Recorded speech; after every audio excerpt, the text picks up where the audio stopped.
Thank you very much, Larry. I'm going to start in French and then I'll switch back to English. Merci, Larry.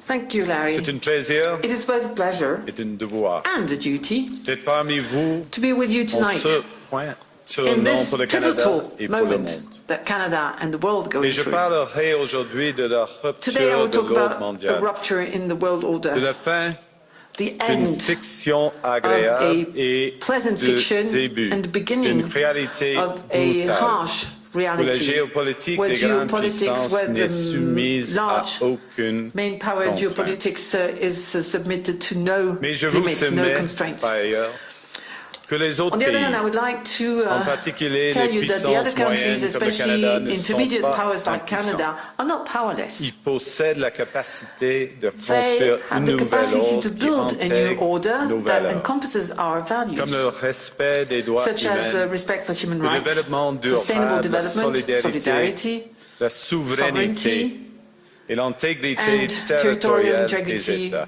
of the various states. La puissance des moins The puissants power of the less power commence par l'honnêteté. with honesty.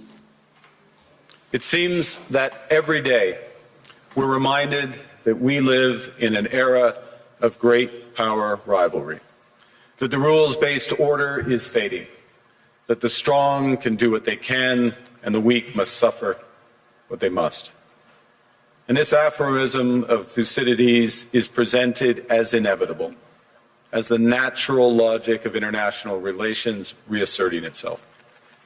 And faced with this logic, there is a strong tendency for countries to go along to get along, to accommodate, to avoid trouble, to hope that compliance will buy safety.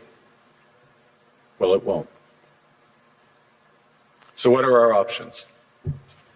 In 1978, the Czech dissident Václav Havel, later president, wrote an essay called The Power of the Powerless.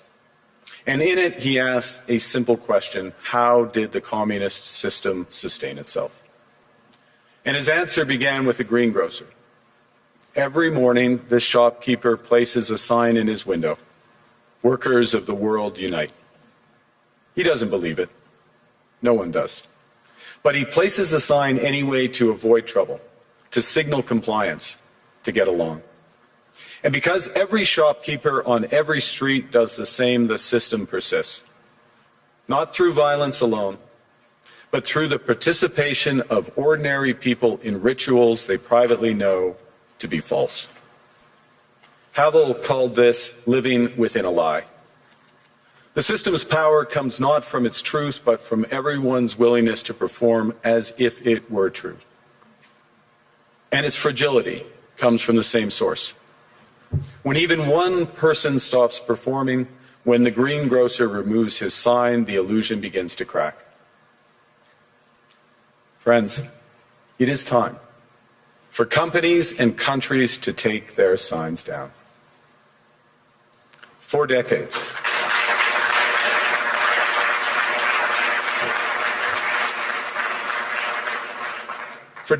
countries like Canada prospered under what we called the rules-based international order.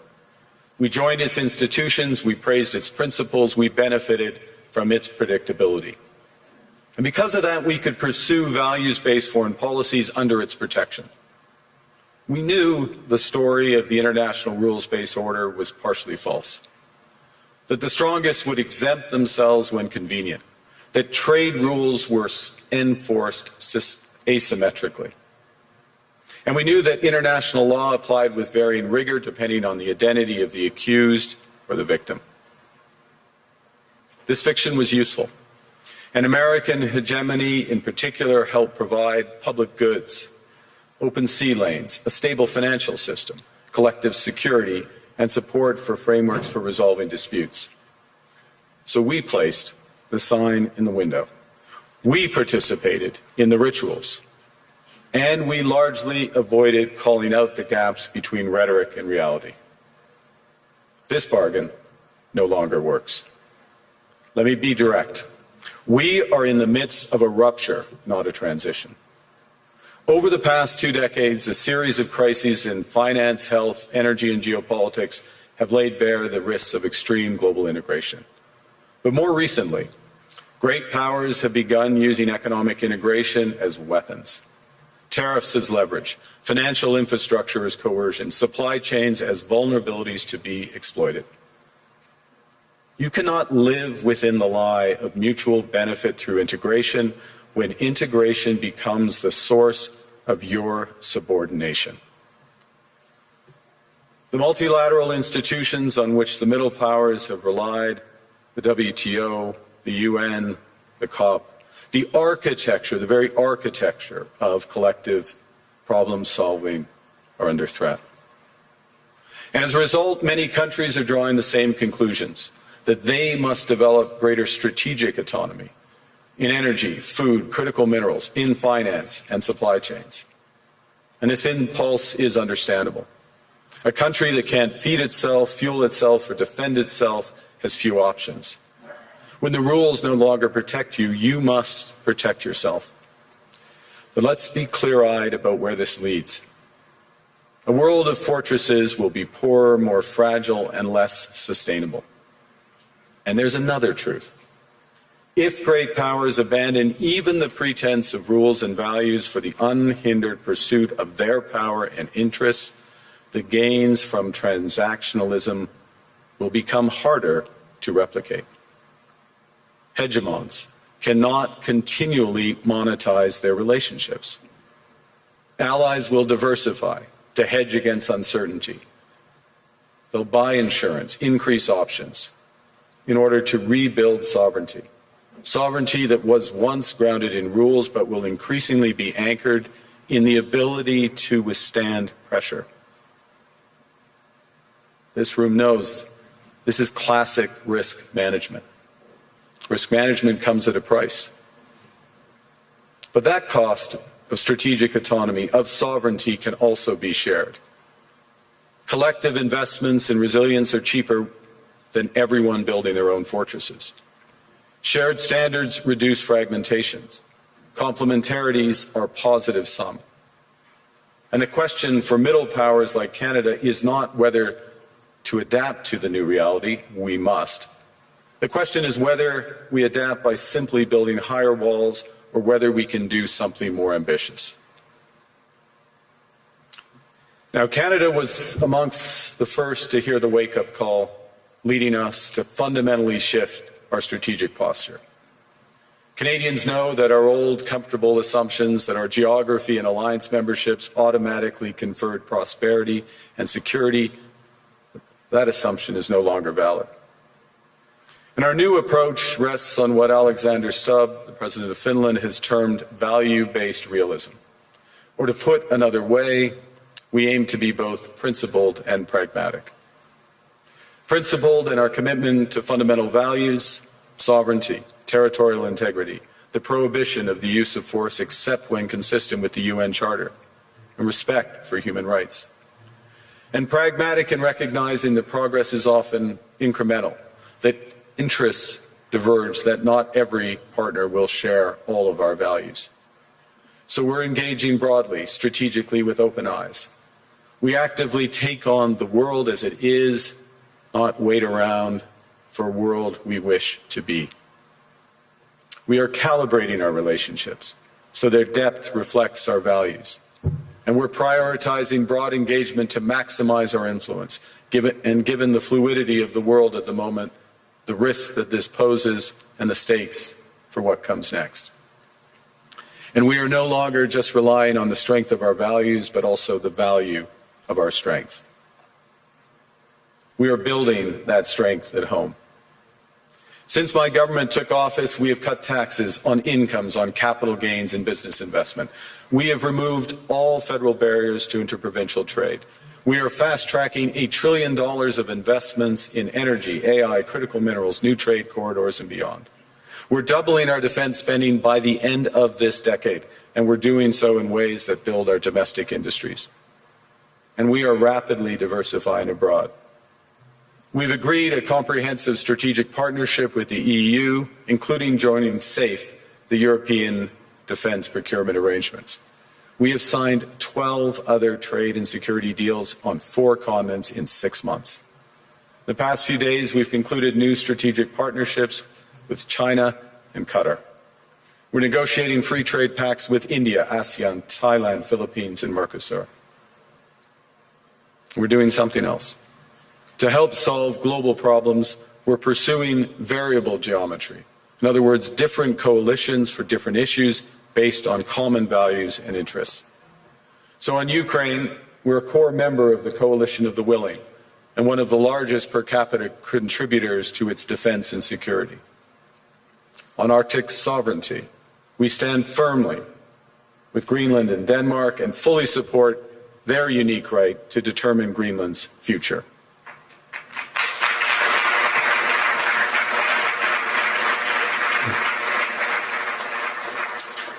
Our commitment to NATO's Article 5 is unwavering.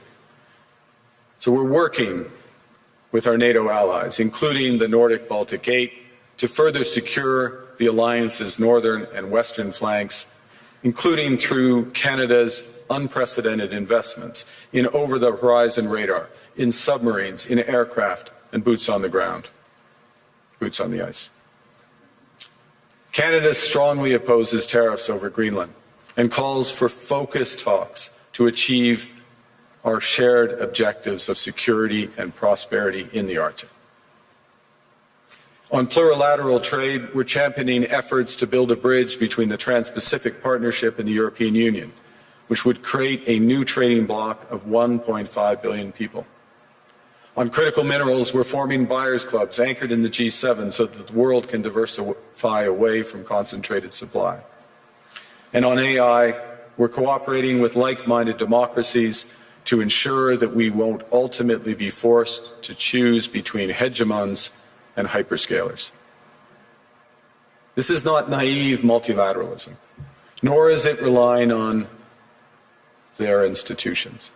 It's building coalitions that work, issues by issue, with partners who share enough common ground to act together. In some cases, this will be the vast majority of nations. What it's doing is creating a dense web of connections across trade, investment, culture, on which we can draw for future challenges and opportunities. Argue that middle powers must act together because if we're not at the table, we're on the menu. But I'd also say that great powers can afford for now to go it alone. They have the market size, the military capacity, and the leverage to dictate terms. Middle powers do not. But when we only negotiate bilaterally with a hegemon, we negotiate from weakness. We accept what's offered. We compete with each other to be the most accommodating. This is not sovereignty. It's the performance of sovereignty while accepting subordination. In a world of great power rivalry, the countries in between have a choice: compete with each other for favor, or to combine to create a third path with impact. We shouldn't allow the rise of hard power to blind us to the fact that the power of legitimacy, integrity, and rules will remain strong if we choose to wield them together. Which brings me back to Havel. What does it mean for middle powers to live the truth? Well, first, it means naming reality. Stop invoking rules-based international order as though it still functions as advertised. Call it what it is: a system of intensifying great power rivalry where the most powerful pursue their interests using economic integration as coercion. It means acting consistently, applying the same standards to allies and rivals. When middle powers criticize economic intimidation from one direction but stay silent when it comes from another, we are keeping the sign in the window. It means building what we claim to believe in. Rather than waiting for the old order to be restored, it means creating institutions and agreements that function as described. And it means reducing the leverage that enables coercion. That's building a strong domestic economy. It should be every government's immediate priority. And diversification internationally is not just economic prudence, it's a material foundation for honest foreign policy. Because countries earn the right to principled stands by reducing their vulnerability to retaliation. So Canada. Canada has what the world wants. We are an energy superpower. We hold vast reserves of critical minerals. We have the most educated population in the world. Our pension funds are amongst the world's largest and most sophisticated investors. In other words, we have capital, talent. We also have a government with immense fiscal capacity to act decisively. And we have the values to which many others aspire. Canada is a pluralistic society that works. Our public square is loud, diverse, and free. Canadians remain committed to sustainability. We are a stable and reliable partner in a world that is anything but. A partner that builds and values relationships for the long term. And we have something else. We have a recognition of what's happening and a determination to act accordingly. We understand that this rupture calls for more than adaptation. It calls for honesty about the world as it is. We are taking the sign out of the window. We know the old order is not coming back. We shouldn't mourn it. Nostalgia is not a strategy. But we believe that from the fracture, we can build something bigger, better, stronger, more just. This is the task of the middle powers. The countries that have the most to lose from a world of fortresses and the most to gain from genuine cooperation. The powerful have their power. But we have something too. The capacity to stop pretending, to name reality, to build our strength at home, and to act together. That is Canada's path. We choose it openly and confidently, and it is a path wide open to any country willing to take it with us.